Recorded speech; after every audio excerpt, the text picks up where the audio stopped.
Hello guys, dito pala tayo sa aking programming. Gagawa tayo. Bali, ang ginamit ko ditong software is Siemens Logosoft version 8. Yan, ito na yung latest na version ng Logosoft. Yan guys, simulate na natin yung ating ginawang program. Yan, panoorin nyo na lang kung paano gumagana yung simulation. Yan. May mga level naman yan.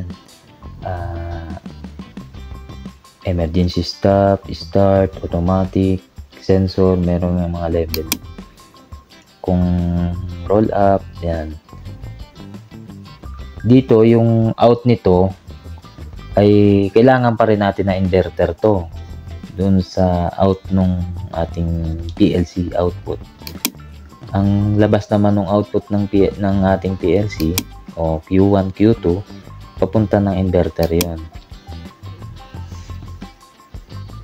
Papunta ng inverter na up, down, forward, reverse. Yun yung ating yan. Yun yung sa up, ibig sabihin yun yung pataas na forward.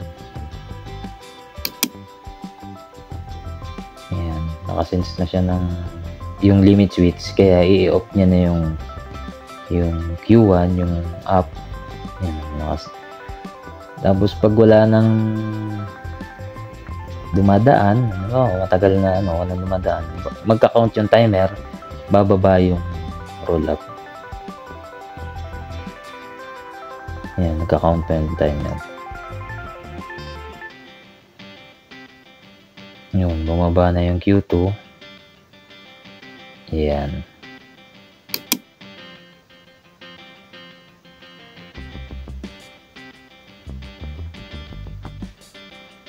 Ibig sabihin, bumaba na yung roll-up door mo.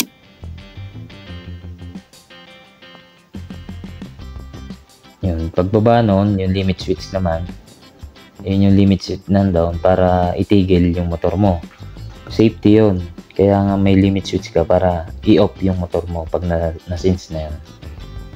Yun yung i8. Tapos yung i5 mo, yan yung up ulit. Kabilang sensor naman. Ayan. Yan, simple lang yung program ng up and down ng roll up. Automatic roll up door. Ayan. Kung manual naman, tetestingin din natin yung manual kung paano ang yun lang, yung simpleng reverse forward lang yung manual. Yun, isi-switch na yung selector switch. Halimbawa, ililipat mo na dun sa manual. Ayan. Yan. Kung i8, yun yung forward, ipipindutin mo na yung forward. Yan. Ito nga pala, kahit pindutin mo yung